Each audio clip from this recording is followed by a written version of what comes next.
Hi guys, welcome to Counterpoints. My name is Cotter, and today we're going to be breaking down the Expanse, specifically the raid on Thoth Station.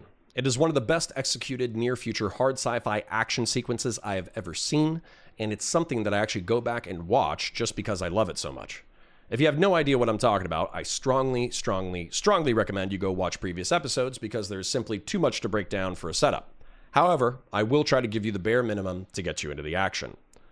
In the near future, the solar system is settled and there are three major factions: powerful but stagnant Earth, technologically advanced but few in number Mars, and the anarchic frontier of the Belt. A shadowy Earth-based corporation, Protogen, discovered an extrasolar alien bioweapon and unleashed it on a small research station on the moon of Phoebe. The weapon consumes organic material, harnesses inorganic material, and rewrites it for its own purposes. There was not enough organic material on Phoebe Station to see what the weapon was rewriting material for, and so, with the blessing of their powerful founder, Jules Pierre Mao, Protogen unleashed this weapon on a Belter station, Eros. To distract from their mass slaughter of around 300,000 Belters in the name of science, Protogen used stealth ships to destroy the Ice Hauler, the Canterbury, and the Martian battleship, the Doniger. This was so the Belt and Earth would blame Mars for the Canterbury, and Mars would blame Earth or Belter pirates for the Doniger. A few survivors from the Canterbury were able to escape the destruction of their ship, and were able to escape the Doniger on a Martian frigate. They claimed the gunship as their own and rechristened her the Rocinante, dedicating themselves to uncover whatever nefarious plot was afoot. The crew were on Eros when the alien bioweapon was deployed and barely escaped with their lives.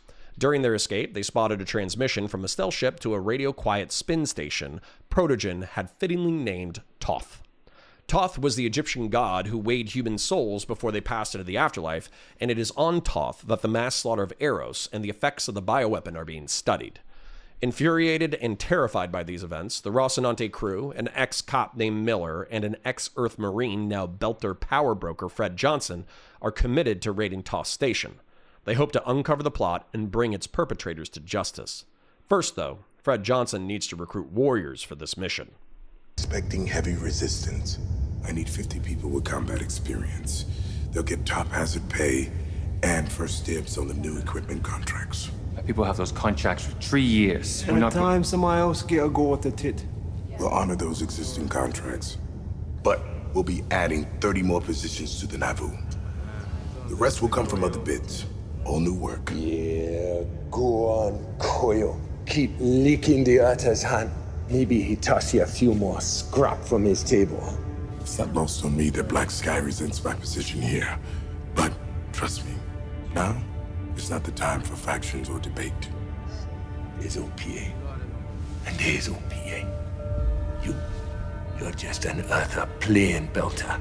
We don't need you giving us orders, and we don't need you picking our targets. Me and mine, we just hacked a UN drone on Earth. Came this close to wasting that whoopo of a Sarala. That's how you get the inner's attention. And how do you suppose that's gonna play out? Don't know yet. But we've got cells on Ceres, on Pallas, Hygeia. When we hit the inners 100 more times, we gonna find out. Well, I'm sorry I wasted your time. You're not wasting my time, Ata. You're the one who don't belong here. Maybe it's time. Real Belter took what should be ours, like Anderson Dawes on Ceres. Maybe now is our time.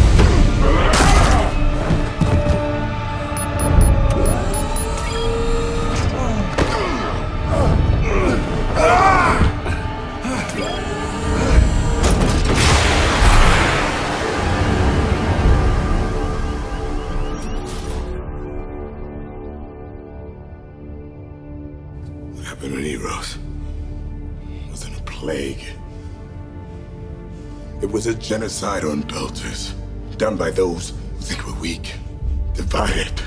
1,000 different tribes scattered across the belt, who could never unite and fight back. Well, we're going after those who killed Eros. Tell that to your factions. I need 50 good fighters. Send your best.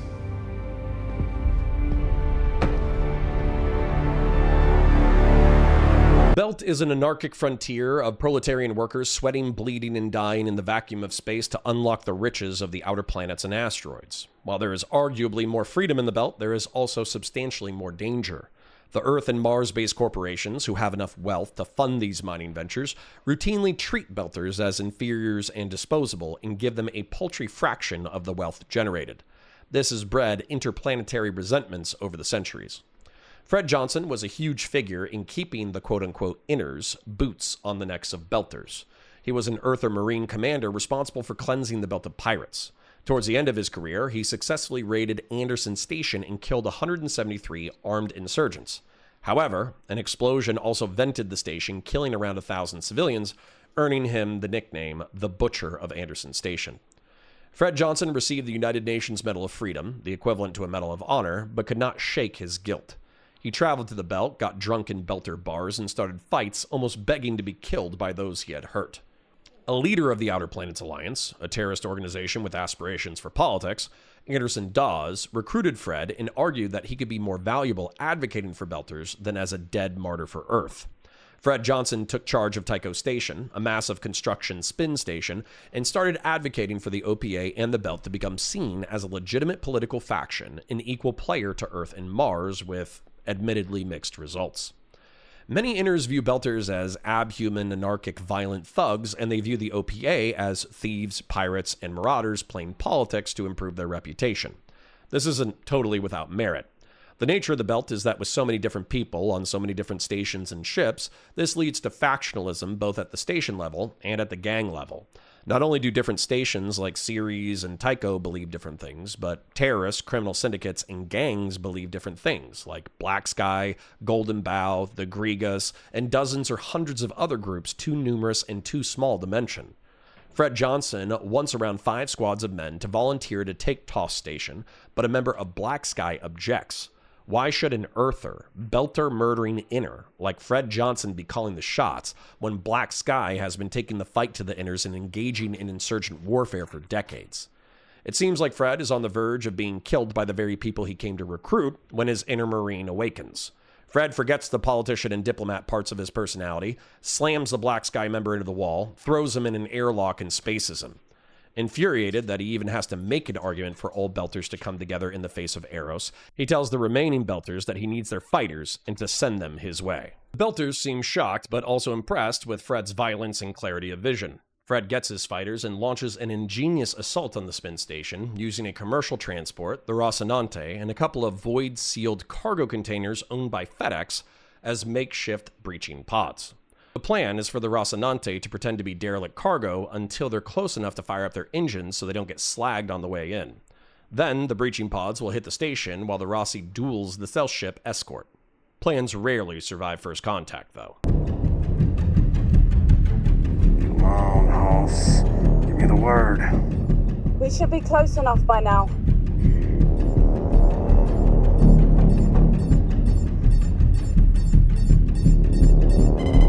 Heat her up!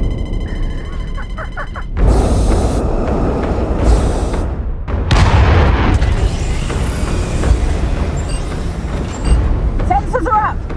Where's that stealth ship? It's supposed to be here. Heads up! We got a bogey on the far side of the ring!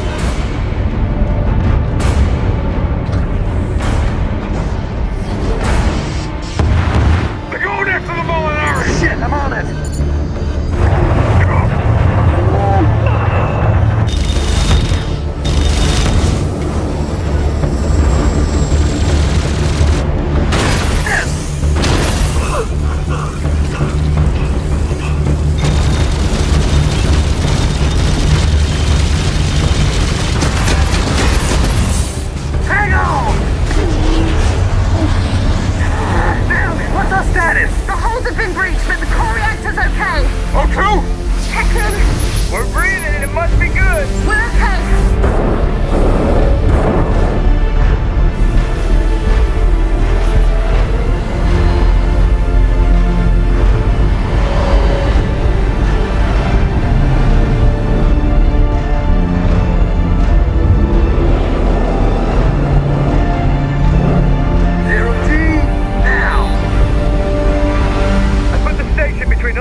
luggage to port. Oh crap, we're down a thruster.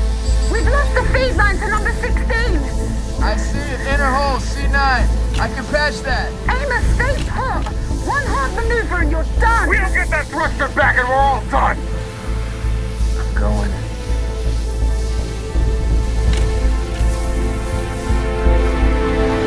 Launching breaching pods now.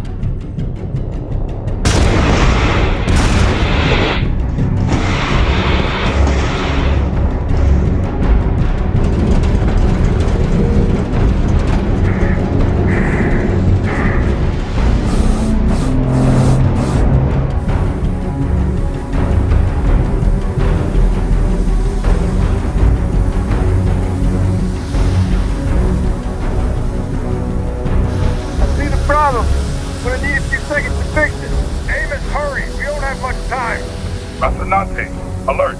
Are you seeing this? There's a gun on the rim. Looks like an old anti-asteroid cannon. It's a dumb gun for breaking stray rocks that can't hurt us. No, but it'll kill the hell out of those breaching pods. Shit! Alex, can we take him out? No, we're too close for torpedoes. I'm gonna have to clear the station to fire the PDT. Do it! Roger!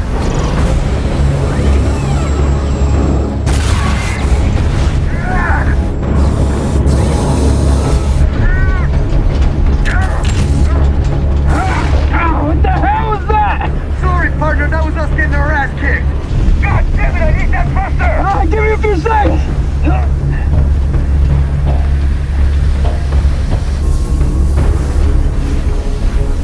That cannon will be on the breaching pods any second. We have to protect the landing team. That stealth is nearly on our tail. We let get one more clear shot at us, it's gonna cut us in half.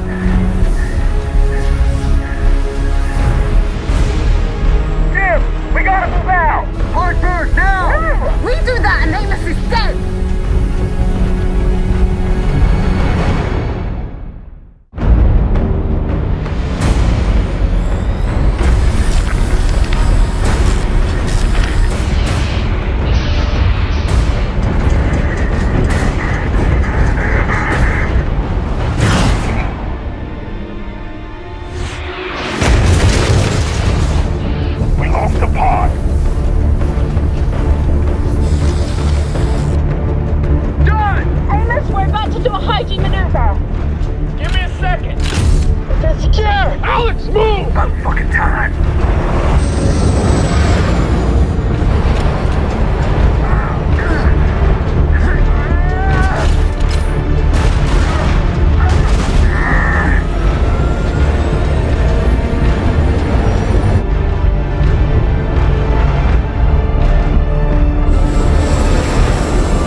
Rocinante fires up on the perimeter of the spin station and the stealth ship is ready for him. The stealth ship fires torpedoes at the hauler, which the Rocinante luckily intercepts. The ships exchange a barrage of 40mm point defense cannon fire, but both survive. The crew is horrified by the fact that the bullets have ripped their ship inches from their faces, but in simulations they were already dead, so this is actually a vast improvement. The Rocinante has lost a thruster in the barrage and uses Thoth Station for cover, daring the stealth ship to attack them, knowing that any missed shots or rail rounds will destroy the station itself. This is a game they can only play for so long, though, since it's only a matter of time before the stealth ship gets an angle to destroy the Rocinante. Amos goes to repair the thruster, which could easily result in his death. Rather than dying by hostile fire, it will be a high-G maneuver that breaks his neck against the bulkhead. Lucky for the Rocinante crew, he's brave and or stupid enough to try, and also as tough as an ox. In the mayhem of the battle, Alex tries to take on the stealth ship without the thruster and gets a railgun round for his troubles. Further intensifying the situation, the spin station has an asteroid gun which is too slow to be a threat to the Rocinante, but is perfectly capable of destroying the inbound breaching pods. The asteroid cannon fires and successfully destroys a breaching pod, cutting the Belter force in half. If this raid is going to succeed, they have to kill the asteroid gun and the stealth ship before they intercept the second breaching pod. Amos gets the crap kicked out of him in order to patch the thruster, but once it's back up, Alex executes a brilliant maneuver. He climbs over Thoth Station, rakes the asteroid cannon with PDC fire, destroying it, and then comes around on the stealth ship, giving it a massive 40mm broadside until it loses power and dies, drifting away into the void. The Rocinante is victorious, but this is only half the battle.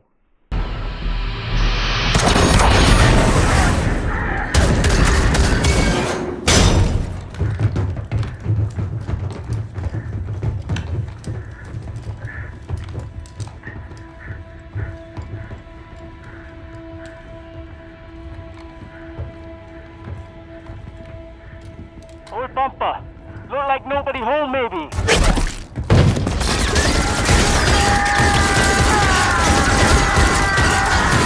Hey, stop! Stop! Hold your fire!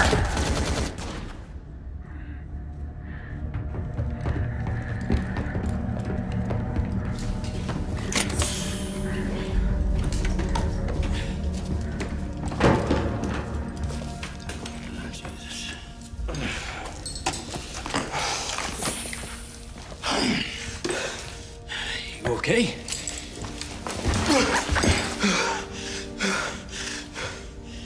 There's a Joe around.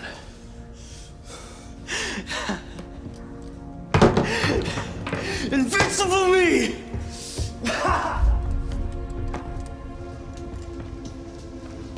Man, they're all using gel guns. Not even fitted up to repel boarders. Like prison guards.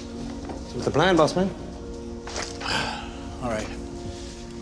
Split them up into 4 groups. 5 of you guys come with me. Stay sharp. Everybody stay sharp and watch the doors and corners. Doors and corners where they get you. You fought with him, huh? Go take him in that way. You down there.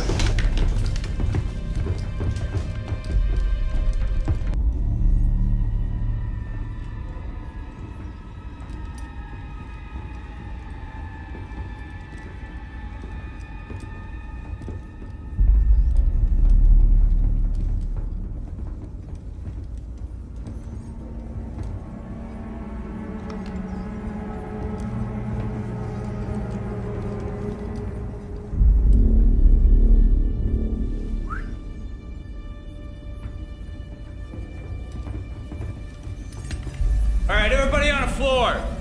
Show me some hands!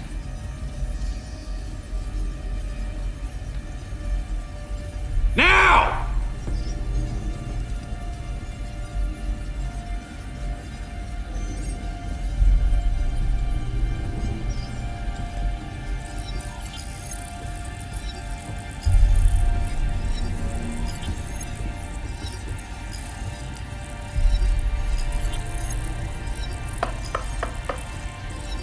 Hey.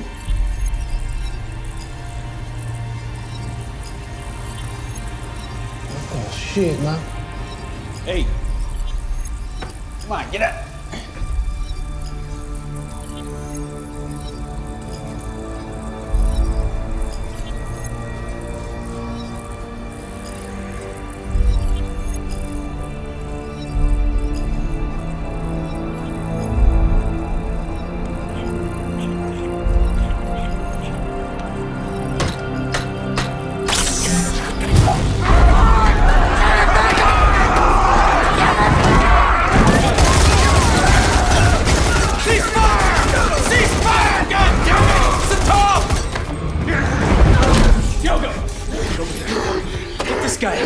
Nothing happens to this guy. Get him out of here.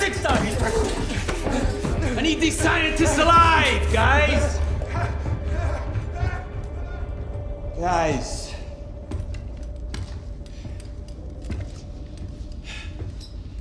Everybody stay here. Nobody move.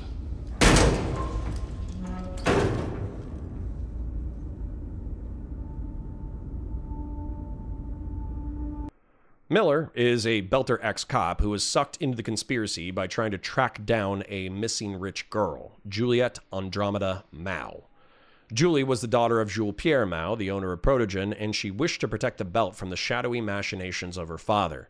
She joined the OPA and tried to intercept a stealth ship carrying the alien bioweapon, but unfortunately it escaped containment. Fittingly, the ship was named the Anubis after the Egyptian god of death. It killed the crew and infected Julie. She traveled to Eros hoping to get help from the OPA, but was ultimately abandoned to die in the Blue Falcon Hotel. Miller became obsessed with Julie Mao and developed paternal protective and romantic affection for her despite her never knowing he even existed. Miller has been fired from his job as a cop over his obsession with Julie, had his ex-partner maimed in a riot, lost his childhood friend Sematamba due to the events on Eros, and watched 270,000 Belters get wiped out by a protogen bioweapon. Not just that, but he was exposed to hard radiation on Eros and has recurring malignant cancer that has to be staved off by a lifetime of medication. For all the reasons above, Miller wants revenge on the people who set this conspiracy in motion. So, despite being a Belter who planned on living and dying on his home station of Ceres, he is now in a barely sealed cargo container hurtling towards a spin station filled with unknown enemies. On the container, he meets a Griga gangster Hopper, who he had previously busted for water theft.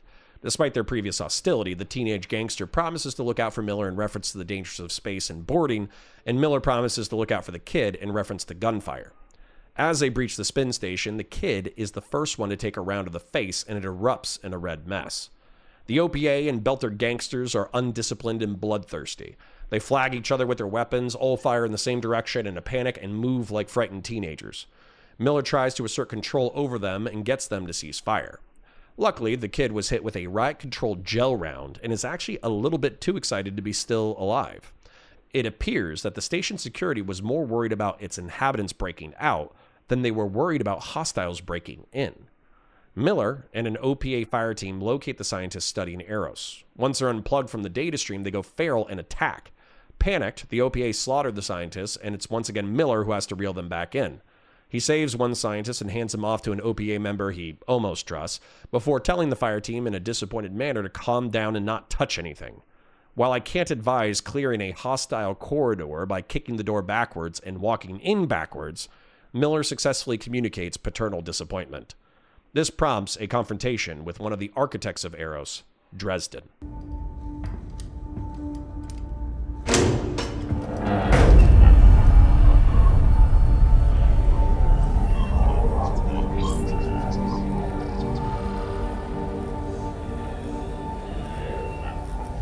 Turn it off, dirtbag.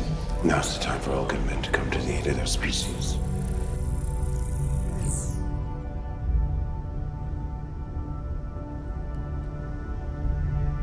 You.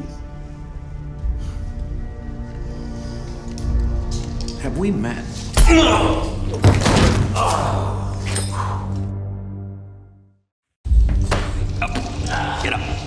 Miller, stand down. Oh, good. The station is now under OPA control. What would it take to make you guys go away, Colonel Johnson? Weapons, money, political favors? My benefactors are powerful. Get his ass out of here. Let's go. Idiots. Every scrap of data in this facility has been encrypted. We know what you were doing on Eros. Nobody knows what we're doing on Eros. And every minute I have to spend playing games with you takes me away from that work. You're in an excellent bargaining position. Tell me what you want and we'll negotiate. You're gonna help us make a vaccine. No, that goes against everything we're trying to accomplish. You infected a station full of They're Belters. infected to save us all. You're gonna have to be a hell of a lot more specific than that. We made a discovery on Phoebe. An extrasolar life form. We found your lab notes in the Anubis. Maybe you can appreciate what it is. An organism that can repurpose other life forms and use them to evolve. Into what? That's what we're trying to find out.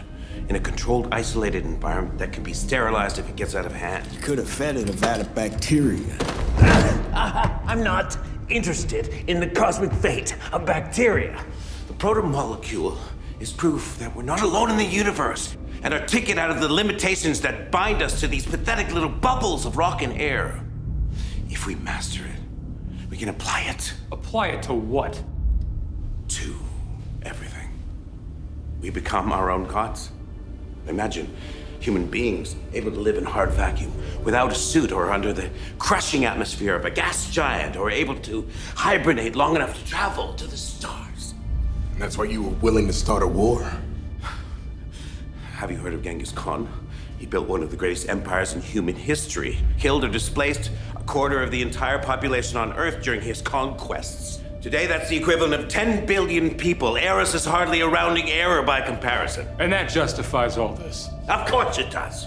The protomolecule wasn't sent here by accident. Earth was its target.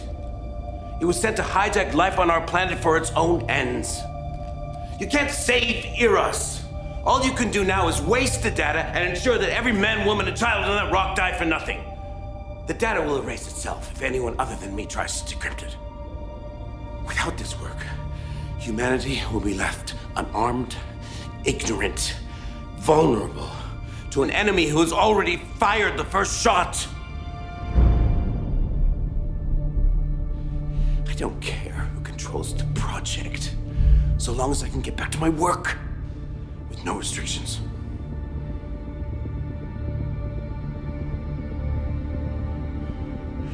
So we have an understanding.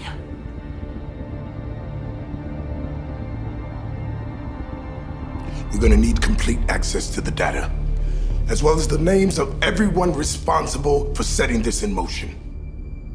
Done.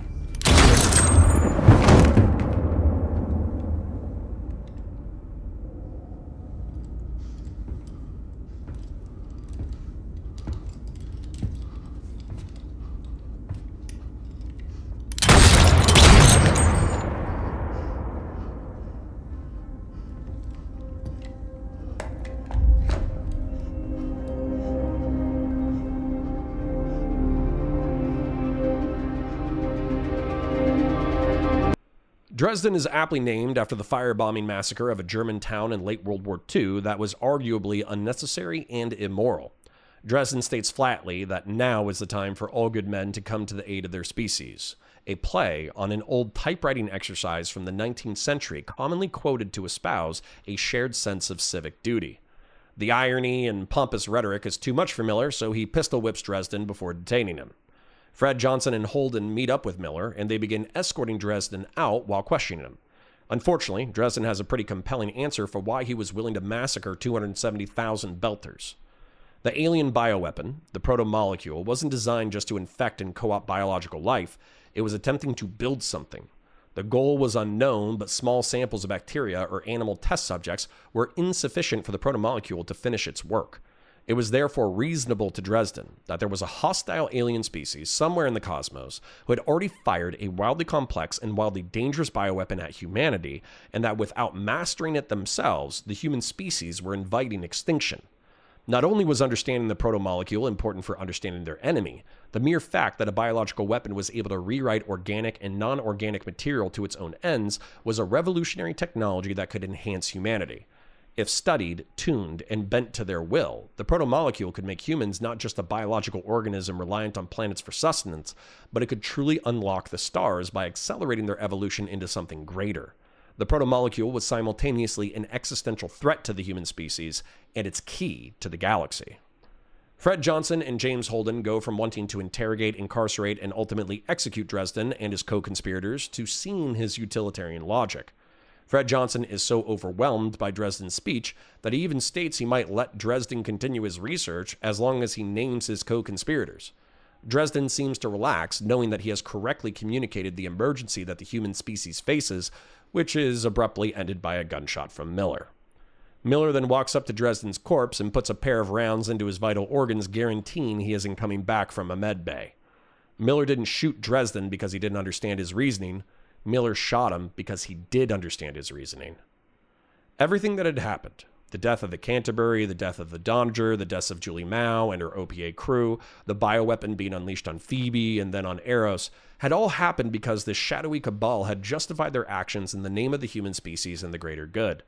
Dresden had even referred to the slaughter on Eros as a rounding error in the history of human atrocity. Belters have been killed for generations using this logic, that the wealth of the belt, the poor conditions of its inhabitants, the material injustice, is all necessary for the greater good of the species, and Miller just couldn't stomach it. Holden and Fred are infuriated by Miller making this choice unilaterally. For potentially dooming the human species in the name of revenge, Miller is persona non grata on both the Rocinante and Tycho Station. He falls in with the OPA as everyone tries to figure out what to do about Eros, which brings us to the end for now. If you want to support the channel, please remember to like the video, share it with your friends, ring the bell for new videos, and comment for the comment gods. Your viewership helps me in the algorithm and is appreciated. Also, be sure to check out Counterpoints 40K and Star Wars, linked in the description and the homepage. If you want to take your support a bit further, please become a YouTube member or check us out at patreon.com/counterpoints. Check out the other videos on the channel, support our sponsors, and I'll catch you in the next one.